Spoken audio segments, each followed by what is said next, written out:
Hi കൂട്ടുകാരെ, ഇന്ന് നമുക്ക് 2ാം ക്ലാസ്സിലെ Sunday catechism half yearly exam 2019 question paper ഒന്ന് പരിചയപ്പെട്ടാലോ. ഒന്നാമത്തെ സെക്ഷൻ ഉത്തരം പറയുക. 1. ദൈവം 6ാം ദിവസം അവസാനം സൃഷ്ടിച്ചത് ആരെ? 2. ആദത്തെയും ഹവ്വയെയും താമസിപ്പിക്കുവാനേ ദൈവം ഒരുക്കിയ തോട്ടം ഏത്? 3. ദൈവത്തിൻ്റെ കൽപ്പന തെറ്റിച്ച ആദ്യ മാതാപിതാക്കൾക്ക് ദൈവം കൊടുത്ത ശിക്ഷ എന്ത്? 4. മറിയം താമസിച്ചിരുന്ന പട്ടണം ഏത്? 5. ബൈബിളിൻ്റെ 2 ഭാഗങ്ങൾ ഏതെല്ലാം? 6. ബൈബിളിലെ ആദ്യത്തെ 5 പുസ്തകങ്ങളെ വിളിക്കുന്ന പേര്? 7. മാതാവിൻ്റെ ഒരു തിരുനാളിൻ്റെ പേര് പറയുക. 8.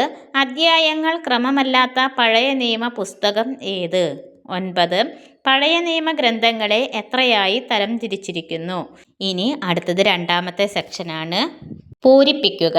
10. ത്രിത്വകാല ജപം എന്ന പ്രാർത്ഥന ദൈവം മനുഷ്യർക്ക് നൽകിയ ഡാഷ് നാം ഓർമ്മിക്കുന്നു. 11. തെറ്റ് ചെയ്ത് തന്നിൽ നിന്ന് അകന്നു പോയെങ്കിലും മനുഷ്യനോട് ദൈവം ഡാഷ് കാണിച്ചു. 12. റോമ ചക്രവർത്തിയുടെ കൽപ്പനയനുസരിച്ച് ഡാഷ് ചെന്ന് പേരെഴുതിക്കുവാൻ യൗസേപ്പ് ഗർഭിണിയായ മറിയത്തോടൊപ്പം പോയി. 13. ഡാഷ് ആണ് ദൈവത്തിൻ്റെ ഛായ. ഇനി 3ാമത്തെ സെക്ഷനാണ്. ബ്രാക്കറ്റിൽ നിന്ന് ശരിയായ ഉത്തരം പറയുക. 14. ദൈവത്തോടൊപ്പം വസിക്കുമ്പോൾ നമുക്ക് കിട്ടുന്നത് എന്ത്? ബ്രാക്കറ്റ് ഭയം, അസൂയ, സന്തോഷം. 15. ഉണ്ണീശോ കാലിത്തൊഴുത്തിൽ ജനിച്ചതിൻ്റെ ഓർമ്മയ്ക്കായി നാം ക്രിസ്തുമസിനെ ഉണ്ടാക്കുന്നത് എന്ത്?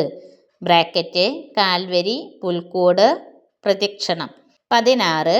ഈശോയുടെ പിറവി തിരുനാൾ ആഘോഷിക്കുന്നത് എന്ന്?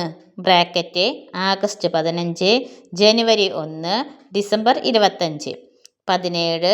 രക്ഷകനായ ഈശോയുടെ ജനനത്തെക്കുറിച്ചുള്ള വാർത്തയെ വിളിക്കുന്ന പേരെന്ത്? ബ്രാക്കറ്റ് മംഗളവാർത്ത, ലേഖനം, ദുഃഖാന. ഇനി അടുത്തത് 4ാമത്തെ സെക്ഷനാണ്. 3ഓ 4ഓ വാചകത്തിൽ ഉത്തരം പറയുക. 18. ആദവും ഹവ്വയും ചെയ്ത പാപം എന്ത്? 19. ആദ്യ മാതാപിതാക്കൾ പാപം ചെയ്തെങ്കിലും ദൈവം അവരെ ഉപേക്ഷിച്ചില്ല എന്നു പറയാൻ കാരണമെന്ത്? 20.